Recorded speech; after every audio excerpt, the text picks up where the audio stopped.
And just like that, we are right back at technically the halfway point. I feel comfortable calling game 3 the halfway point and 5-match format. Keeping in mind, all these players are looking for here today in the upper bracket is that victory royale. 5 possible games. We've already established 2 winners on the day. Bugha and Vive, game 1. Peterbot and Poyo able to claim game 2 finally. 3rd time's the charm though. And who's gonna look to take it as Possess Snacky trying to start things off hot here at Snooty. And also keep in mind, this is a format that is definitely very punishing towards teams that aren't able to be successful in these head-to-head off-spawn battles, Monster, because if you get elimed 1 game too many early on, you don't accrue any points. Lower bracket's not where you want to be, and Victor sending his teammates' hopes a little bit further here as he gets the revive onto Blizzard. A nice double elimination in the head-to-head battle we've been seeing time and time again here taking place by the Lovely Lodge.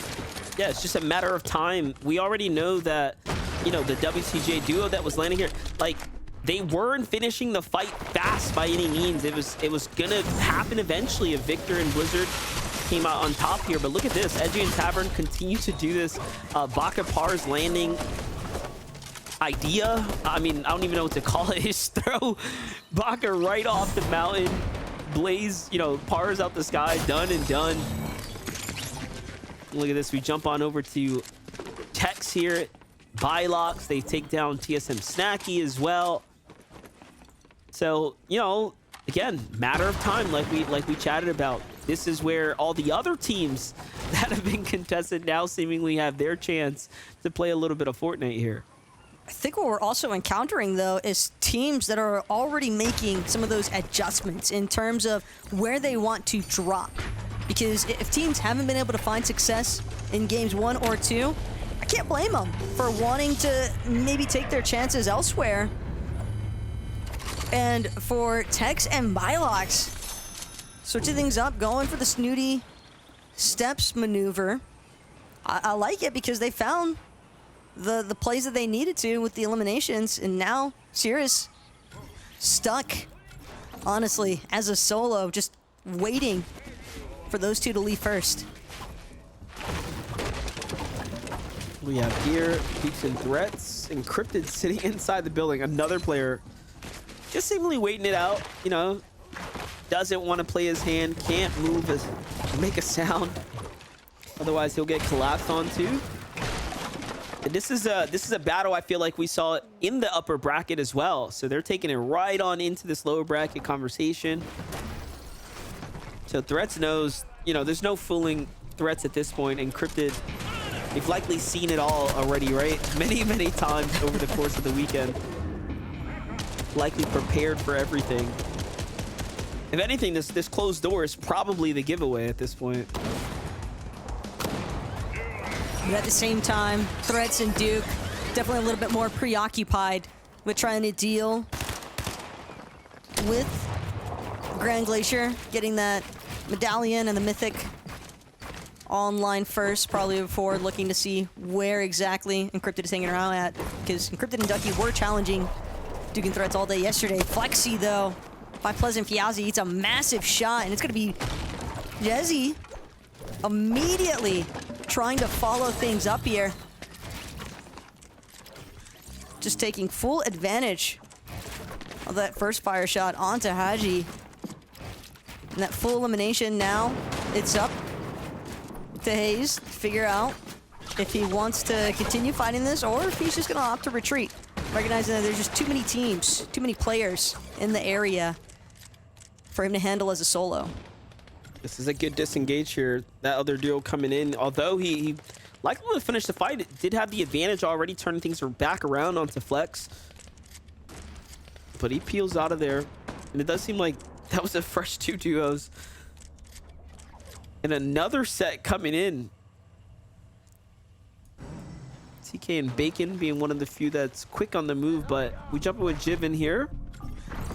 Threats loses Duke while picking up Encrypted. Okay, so things definitely developed while we stepped away here. Eliminations were picked up and teams have moved in now. And Piggle surely got the full finish there on Sedukes.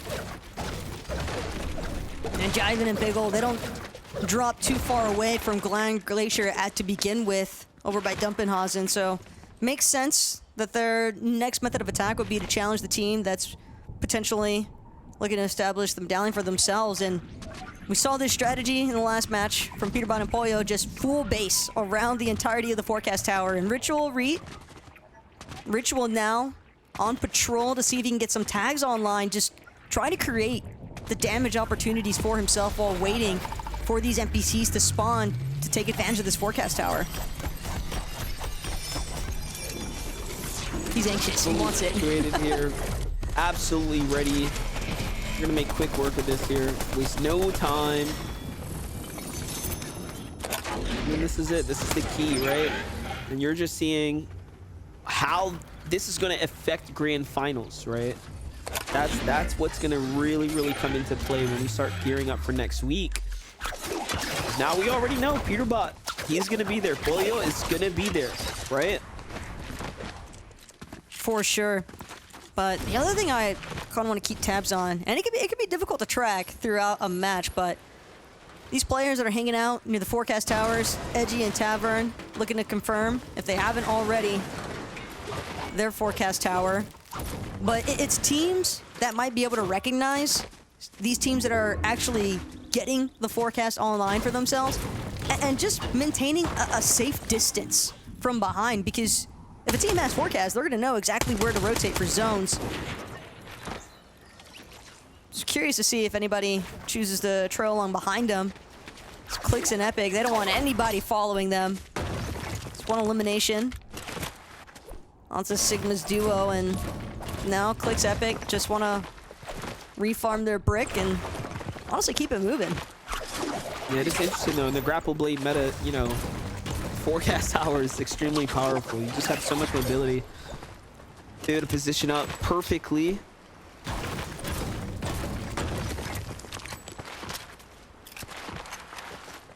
I think it's also just the case here for Clicks and Epic. They're not really in any sort of rush to depart from Lavish Lair. Just continuing to spend their time. Epic's gonna be looking to farm out his resources. After that last engagement, you can imagine some materials having been expended, but Braid's visuals, a little bit of a rough spot here at Rebel's Roost. User and Havoc trying to hold their own, but it's gonna be Braid's first to back off here. Create a little bit of space from those boxes, likely just to give Visuals the opportunity to try and regen some of his shield. Nobody wants to find themselves playing out game number 3 as a solo already, if not fully elim. So Braids and Visuals just making sure to keep surveillance on the team behind them while they push forward. Ooh, and that almost is the case here for Ritual, but he does pick up Reet. Reet falls in the exchange here against Pump. Now you have Eclipse down low and Pulpy. Look at that, Ritual gonna lead the push here. It's gotta be careful though. Definitely has the disadvantage here, so for him to jump in, makes sense to try to take control of things for a moment, get a more favorable angle. Still weird terrain, pretty tough to play off of. It's gotta be careful. Proceed with caution. Looks like there might be another duo moving nearby, a little bit west of where this engagement taking place, but Kanata, Azure still hanging out by their forecast tower. Will start to make the move now, though. Close to Ritzy Riviera still, but Ritual and Reed, this engagement's not done just yet. Ritual finds his opening, puts a little bit of pressure onto Victor's backside, but again, continuing to try and wrap around. Wants to see if he can get some finalized tags with this Thunderburst onto Victor. Just getting the Surge damage alone would be nice, but a team even further west from Ritual and Reed are going to force Ritual to pay a little bit more attention their way. Reed still trying to see if he can maintain visuals of Victor, but unfortunately it does seem as though that opportunity for another elimination has just managed to escape. But Ritual and Reed bound to have gotten some decent damage still in the process. Yeah, and such just a great position to be in on the map to recuperate all that material loss. They're right back at max stone like like it never happened. Essentially all the brick in the world there. All right, Cold and Acorn. I mean, listen, you know, the cameras are on you guys. We really need to see something start clicking here for this team. Again, you know, I'll give them the benefit of the doubt that Peterbot in Pollo's situation where they needed Surge, you know, doesn't happen very often, right? That was a tough game too. But this game here now, game 3, fresh slate, picking back up. Can they just really dig deep and turn something at least into an end game, right? See some life out of them in the end game together is what we need to see how they play it out. And that's the thing, right? I don't feel like we've really got an opportunity to see them as a duo much. Not at all. In the end game. But if they make it as a duo into the end game, they are 1000% a team that we could definitely expect to have a high possibility of getting a victory royale. Yamzo and Rise, much on the same note as Acorn and Cole, just had some difficulties. I mean, they've done consistently well at maintaining their spot in that top 25 of the leaderboard, but again, these guys, they want a victory royale. They don't want to have to play through the entirety of all 3 days of competition, especially when they see so many of their respective peers having already qualified to Grands.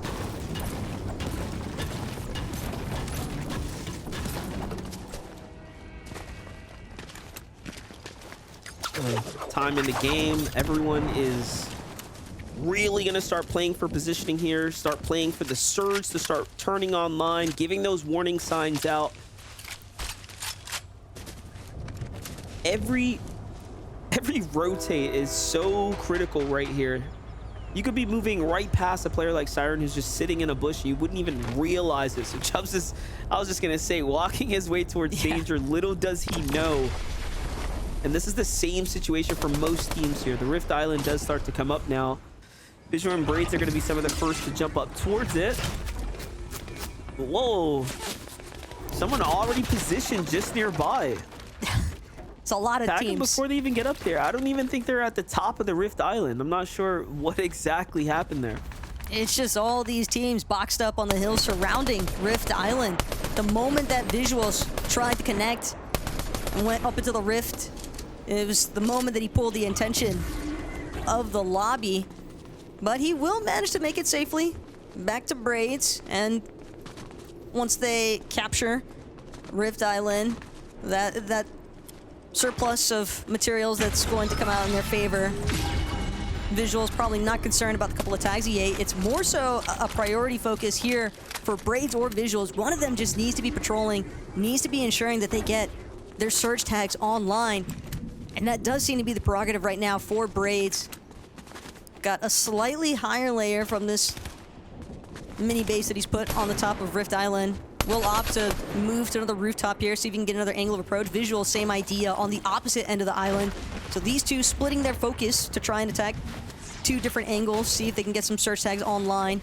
Because it is a relatively flat area where Rift Island happened to spawn, just a handful of hills, so definitely really easy for Visual and Braids to get a good idea of where exactly these teams are trying to position and rotate. Take a look at this. Threats is holding this down by himself right now. Definitely raising the, I was going to say the danger levels, and Dukes tries to get to Threats and gets hit with a sniper shot by Piggle. Luckily, they're not going to be overly aggressive for the opportunity right now. Jiven and Piggle are content with the damage and they back off. This could have ended really badly for Threats and Duke, who are down in this low ground area. And keep in mind, they're inside the top 10 as well. They're playing exceptionally well overall at the moment. But for Piggle to not want to push after hearing that shield break, it is definitely some strong discipline. You've got to imagine that they're set as far as their surge tech damage is concerned. But now Rapid, Batman Booga up against the likes of Kyux and Decay. Rapid left that edit open just a little bit too long. Loses about half of his shield. from the likes of Decay and Cooks, and it does seem as though the opportunity here for Rapid and Batman Booga to try and find an elimination or two won't necessarily pan out in their favor.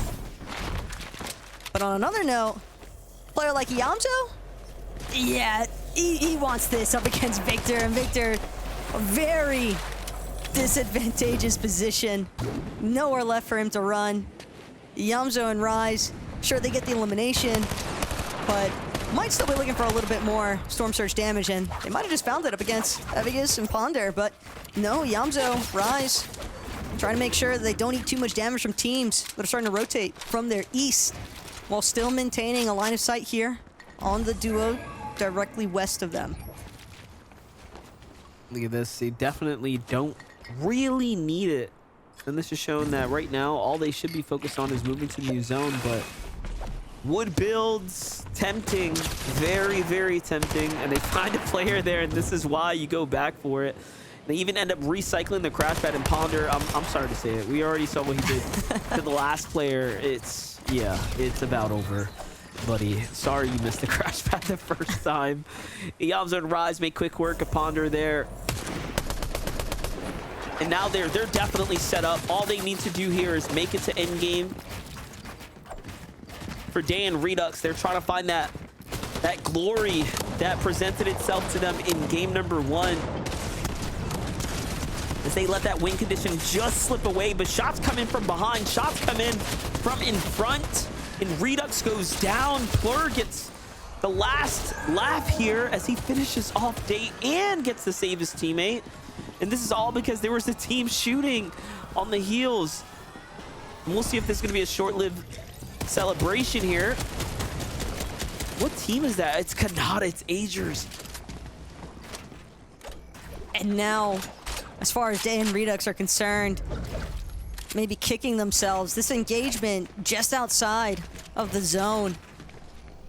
The cost of their third lobby performance, definitely a steep price to pay, but for Plur, probably just happy that he was able to get that revive onto Slumshell, because those 2 eliminations now, I think, are the exact reason why they don't feel the necessity to actually take this challenge that Kanata and Agers were trying to initially present.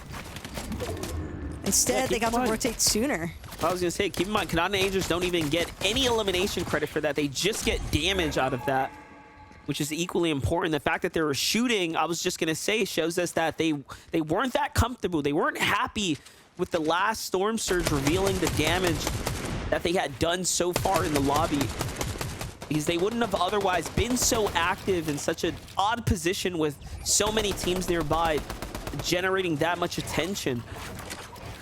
Cold and Acorn also in a bit of a problematic situation here, but for Cold and Acorn, I mean, it's kind of like, you know, hot. I was going to say hot and cold. That's just terrible.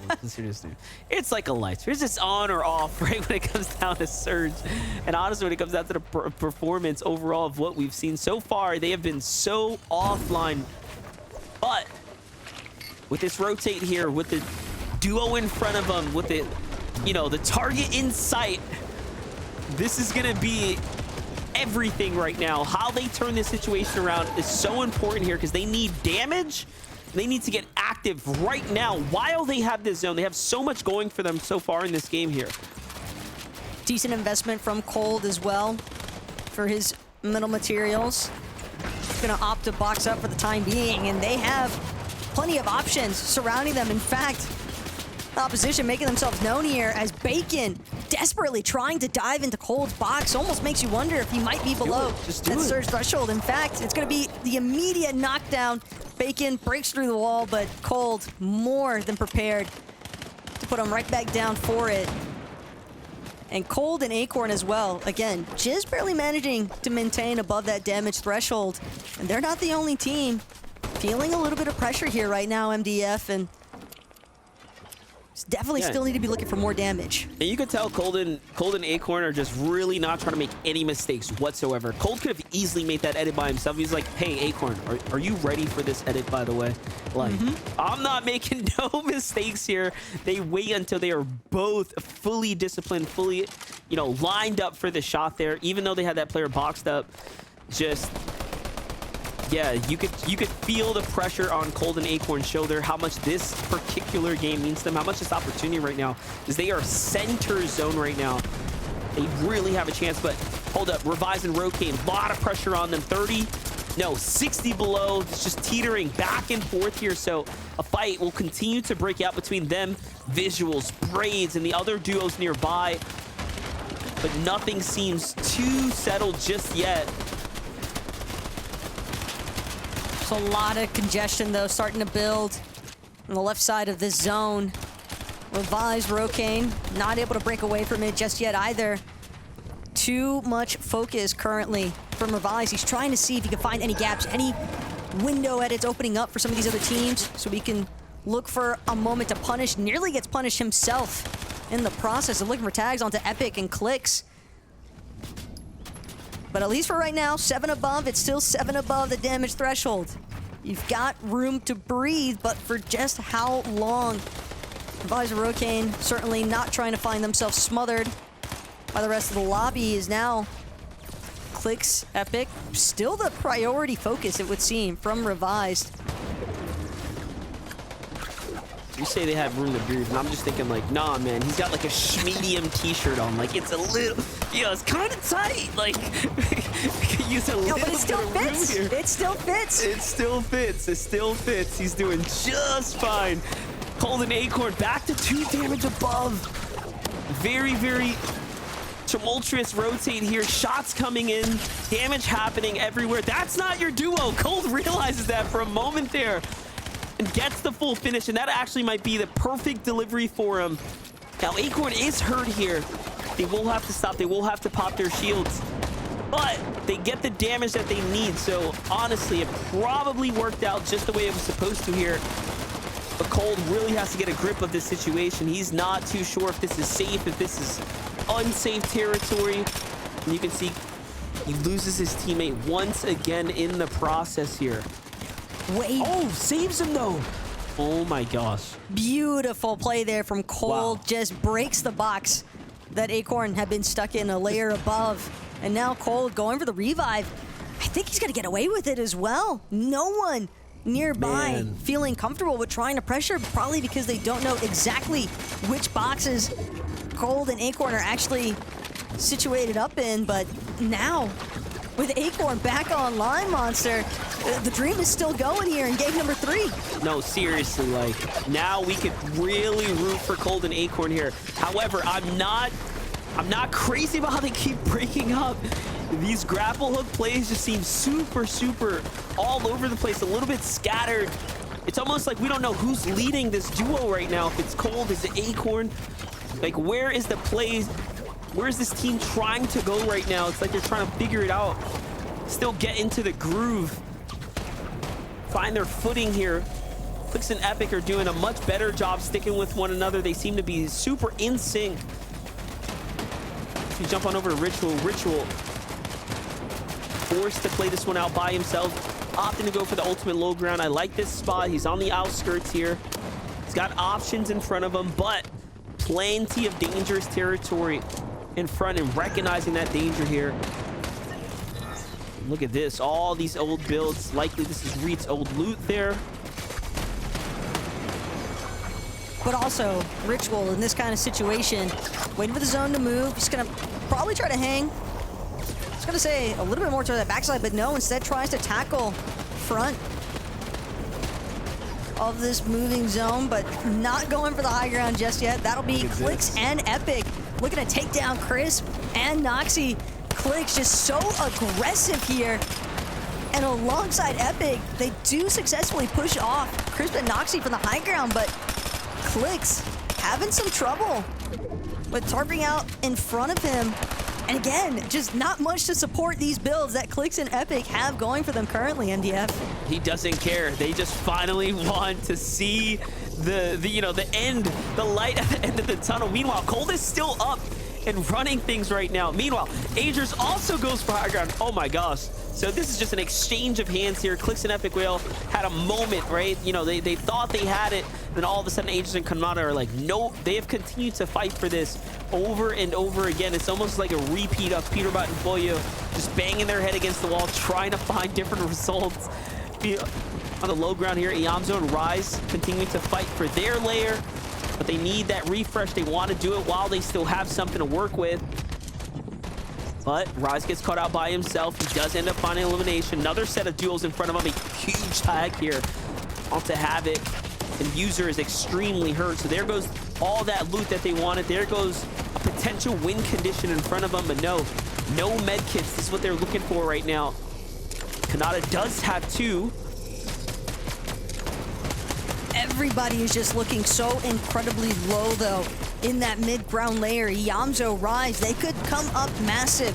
Certainly a team that knows how to control some of these lower layers. And Iamzo, Rise doing a great job at making sure to stick next to each other. We've seen so many duos getting split up, and that second of isolation is all it takes sometimes to lead to a pickoff. But Iamzo, Rise, 7 eliminations, possibly still going, doing such a great job at continuing to tarp out this low ground, trying to see if they can find anyone else to pick off here in the process. It's going to be Iamzo with 3 medkits in tow.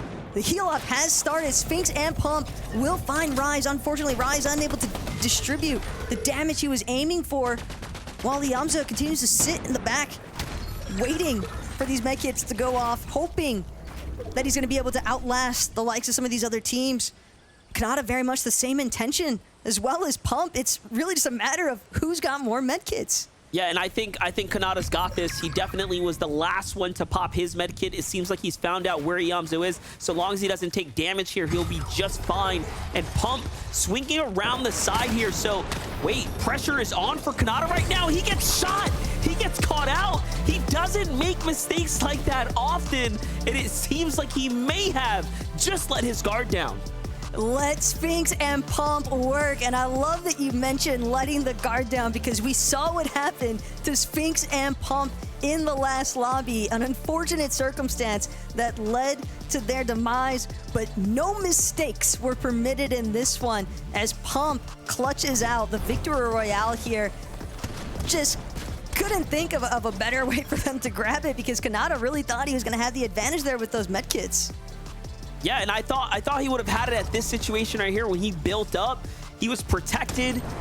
I mean, ultimately, he still would have had to find the tags, but for him to give up the positioning right there, he literally had it. But congratulations to Sphinx and Pump. They end up pulling through at the semifinals, day 2. And that was no easy win by any means. You saw how difficult it was. It was a well-fought battle. Yeah, and a smart heads-up play as well, though, from Pump. He probably saw the audio cues, knew that there was a little bit of movement taking place, and that might have been what gave him confidence to actually charge out from that position, try to take the matter into his own hands, found the Victory Royale for it. So, Monster, fantastic. Game number 3. Couldn't have asked for much more, but maybe there's something that Zeke and the analyst might have to say for the next one.